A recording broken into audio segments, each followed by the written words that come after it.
Imagine the final moment. The blinding glare of headlights rushes towards you. A symphony of screeching tires and your own frantic heartbeat. You feel the gut-wrenching impact. Hear the explosive shatter of glass as the world around you disintegrates into a chaotic ballet of metal and light. Everything compresses into a single, deafening crescendo of destruction. And then, absolute silence. The screen goes black. But this isn't the end. Against all logic, your eyes flutter open. You're lying in your own bed, the familiar morning light filtering through your window. The sheets are cool against your skin. There's not a scratch on you, not a single bruise. Was it all just an exquisitely vivid nightmare? A trick of a stressed mind? Or did you just experience your own death in a reality you left behind? This chilling possibility lies at the heart of a concept known as quantum immortality. This isn't a plot from a forgotten science fiction novel, but a speculative extension of a legitimate, albeit controversial, scientific framework. The many worlds interpretation of quantum mechanics, proposed by physicist Hugh Everett III in the 1950s. This theory suggests that the universe is not a single, linear story. Instead, every quantum measurement, every probabilistic event, causes reality to split. An infinite number of parallel universes branch off from that single moment, each one representing a different possible outcome. Every choice you make, every coin toss, every random decay of a subatomic particle creates countless new worlds.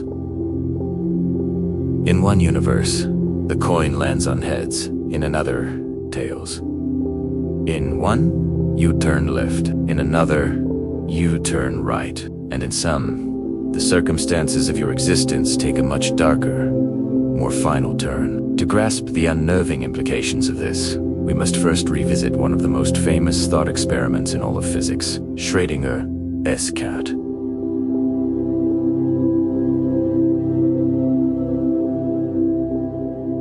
Picture a cat sealed in a box with a vial of poison, a radioactive atom, and a Geiger counter. If the atom decays a purely random quantum event, a Geiger counter will detect it, triggering a hammer that shatters the vial, releasing the poison and killing the cat. According to the Copenhagen interpretation of quantum mechanics, until we open the box and observe the system, the cat is in a superposition of states. It is simultaneously both alive and dead. The many worlds interpretation offers a different, more unsettling solution. The moment the atom's state is determined, the universe itself splits in two. In one timeline, the atom does not decay, and the cat remains perfectly alive. In the other, the atom decays, the poison is released, and the cat perishes. Both outcomes are real, existing in their own separate, parallel universes. Now, replace the cat in that box with yourself.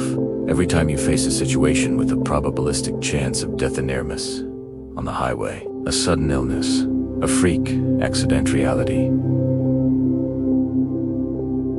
In one branch of this ever-expanding multiverse, your story comes to a definitive, tragic end, but in the other, a chain of improbable events conspires to keep you alive. The other driver swerves at the last possible nanosecond. The tumor mysteriously goes into remission. You survive. According to the theory of quantum immortality, your consciousness is the thread that navigates this labyrinth of branching realities. It functions as a grimly efficient survival filter, since consciousness, by its very definition, cannot experience its own absence, cannot perceive the state of non-existence or death. It is axiomatically bound to the path of continued existence.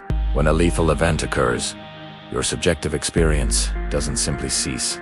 Instead, it seamlessly and unknowingly shifts to the parallel timeline where, through some stroke of luck or quantum fluke, you survived. You would have no memory of the universe where you died, no awareness of the split. For you, it would feel like nothing more than a close call, a moment of sheer, heart-pounding luck. You would tell your friends about the car that almost hit you, the illness you miraculously recovered from, completely oblivious to the countless cosmic graveyards filled with alternate versions of yourself. Your consciousness is perpetually herded away from the abyss, always finding its way to the one path, however narrow or improbable, that leads to the next sunrise. This might sound like a superpower, a secret key to eternal life, But the philosophical cost of this endless survival is a horror of unimaginable proportions. This is the descent into a state of metaphysical isolation, a slow-burning soul. You are the constant, the unkillable observer. But the same guarantee does not apply to anyone else. Over the decades, you would watch as the world ages and changes around you, but you would also witness a procession of endless goodbyes. Your friends, your family, your loved ones, they are not the central consciousness of this journey. In your continuing timeline, they will be subject to the cruel probabilities of life. You will attend their funerals. You will stand at their gravesides. You will see them succumb to accidents, to illnesses, to the simple, inevitable decay of old age. One by one, they will be pruned from your reality, leaving you to walk forward alone. You become the sole survivor of a billion hidden tragedies, the lonely ghost haunting a world that is no longer truly yours. Forever surrounded by the echoes of people who perished in timelines you were forced to abandon.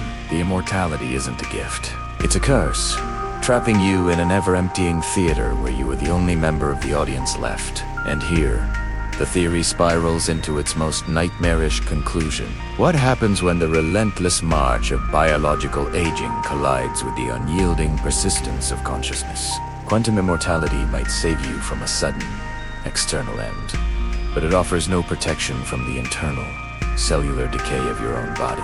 Your mind, the indestructible observer, would remain trapped inside a vessel that continues to wither and fail. Imagine reaching an age far beyond any natural human life, span 150 to 500 years old. Your body becomes a prison of chronic pain, your organs failing, your bones brittle, your senses faded to black. Yet, any fatal complication, a heart attack, a stroke, a catastrophic organ failure would simply trigger another quantum split. Your consciousness would shift to the timeline where, against all odds, your failing heart stutters back to life for one more beat. Your brain pulls back from the brink of aneurysm. You are locked in a state of perpetual decay, an ever-aging body that simply refuses to grant you the mercy of shutting down. You cannot die, but you are not truly living. You become a monument of suffering, a conscious relic trapped in the final, agonizing moments of existence, stretched out into an eternity. It is the ultimate cosmic horror. Not the fear of oblivion, but the terror of being unable to ever reach it.